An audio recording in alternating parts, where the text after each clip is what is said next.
ഈശോ മിശിഹായ്ക്ക് സ്തുതിയായിരിക്കട്ടെ. Praise be to Jesus. Hallelujah. Carmel Ruha ministry സിസ്റ്ററിൻ്റെ സ്വന്തം കുടുംബാംഗങ്ങളെ, ആന്തരിക മുറിവുകളാണ് നമ്മെ ഇപ്പോൾ വേദനിപ്പിച്ചുകൊണ്ടിരിക്കുന്നത്. മനസ്സിൻ്റെ മുറിവുകൾ, ആന്തരിക മുറിവുകൾ. ഈ ആന്തരിക മുറിവുകളാണ് മറ്റുള്ളവരെ സ്നേഹിക്കാൻ, അല്ലെങ്കിൽ നമ്മൾ ജഡത്തിൻ്റെ സന്തോഷങ്ങളിലേക്ക്, ലോകസുഖങ്ങളിലേക്ക്, മദ്യത്തിലേക്ക്, അതിൽ നിന്നൊക്കെ ഒരു പരിഹാരം കിട്ടുവാനാണ്. ചില മദ്യം കഴിക്കുന്നവർ പറയും, ഒരു സമാധാനം കിട്ടാനാണ് ഞാൻ മദ്യം കഴിക്കുന്നത് എന്ന് പറയും. അപ്പോൾ ഒരു പരിഹാരം, അതായത് ആന്തരിക മുറിവുകൾ നമ്മെ പാപത്തിലേക്ക് നയിക്കുന്നു.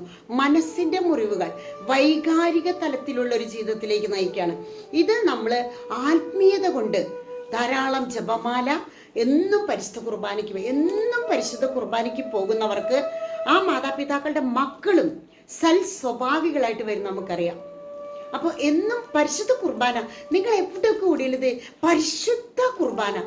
ഒരുപാട് ക്ഷീണിച്ചും ശുശ്രൂഷയിൽ നിന്ന് ഒരു മന്ദത വരുമ്പോൾ ഒരു പരിശുദ്ധ കുർബാന കഴിഞ്ഞാൽ ഒരു പ്രത്യേക ശക്തി നമ്മളിലേക്ക് വരികയാണ്.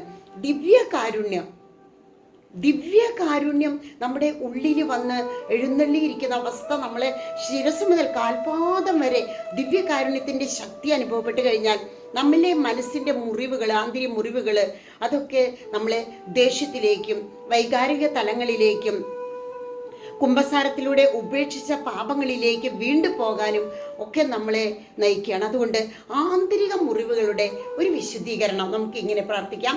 സ്നേഹമുള്ള അപ്പാ, സ്നേഹമുള്ള എൻ്റെ അപ്പാ, യേശു ക്രിസ്തുവിൻ്റെ നാമത്തിൽ അങ്ങയോട് ഞാൻ ചോദിക്കുന്നു, യേശു ക്രിസ്തുവിൻ്റെ തിരുരക്തം കൊണ്ട് എന്നെ കഴുകുകയും അങ്ങേ പരിശുദ്ധാത്മാവ് കൊണ്ട് എന്നെ നിറയ്ക്കുകയും ചെയ്യണമേ. ഇത് മാത്രമാണ് എൻ്റെ പ്രാർത്ഥന. ആമേൻ.